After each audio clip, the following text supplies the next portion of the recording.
Welcome to Minty's Militia. Please make sure to like and subscribe to our page. We'll be adding new lesson videos, often to encourage conversation and discussion in classrooms, families, and groups. Our goal with these videos is to preserve history, honor the memory, and the legacy of freedom warriors. The story of Frederick Douglass. Frederick Augustus Washington Bailey was born February 1818. He was separated from his mother at a very early age, which was normal practice for a baby being born enslaved. Reflection question: how would your life be different if you were taken away from your mother in infancy?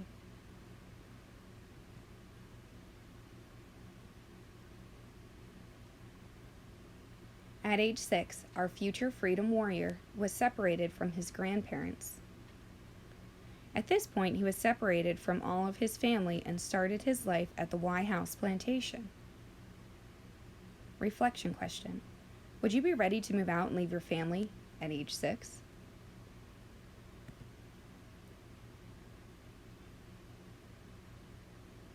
When Frederick was 12, he was taught the alphabet by his master's wife. He began to learn how to read and write. Frederick was being educated. The master soon convinced his wife that educating an enslaved person was a bad idea. Most masters felt an educated person was more likely to understand slavery and desire freedom. Reflection question: would you have kept trying to learn if being caught with a newspaper or a book could get you punished?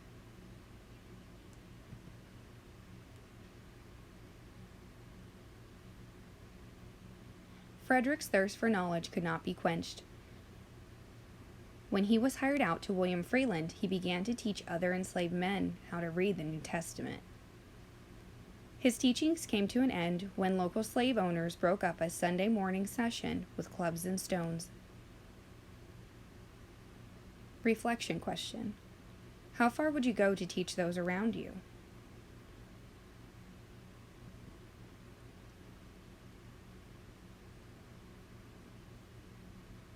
Standing your ground.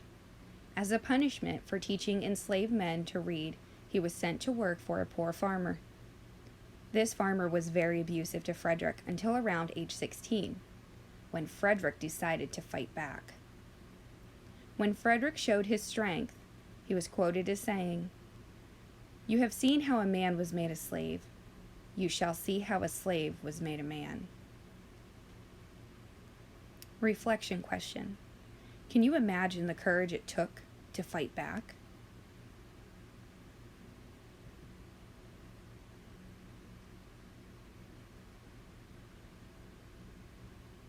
On September 3, 1838, Douglass successfully escaped on a northbound train. A new world had opened up for Frederick. Reflection question: what do you think it was like on that first day of freedom?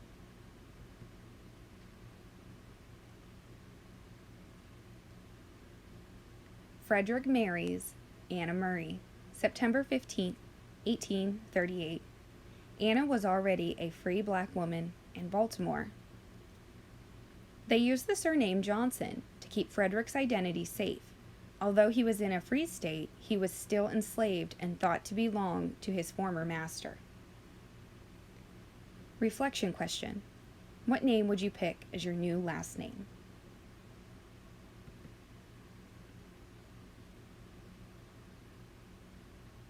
In 1845, Frederick published his autobiography, Narrative of the Life of Frederick Douglass, an American Slave. This was a great accomplishment, but his friends and family worried greatly, afraid that he would receive too much attention, and this could put him in great danger. They convinced him to travel to Ireland for some time away. Reflection question: can you imagine finding great success in writing a great book and having to hide at the height of its popularity?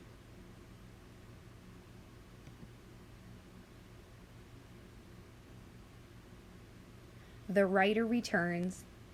Douglass returned to the U.S. in 1847. He was truly free at this point, as a group of British supporters purchased his freedom from Thomas Alude.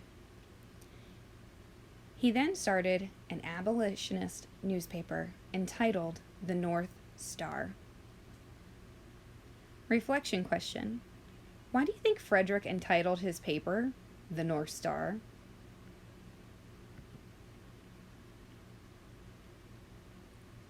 Douglass remained active in African American and women's suffrage campaigns throughout the Civil War and after. He met with Abraham Lincoln, Andrew Johnson, and Ulysses S. Grant on these topics. Can you imagine this one-time enslaved man speaks with 3 presidents? Reflection question: what would you say to the president if you met him?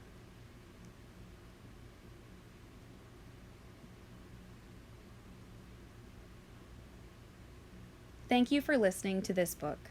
This book is brought to you by Minty's Militia. Please follow us on Facebook, Instagram, and YouTube for more historical, inspirational, and instructional content.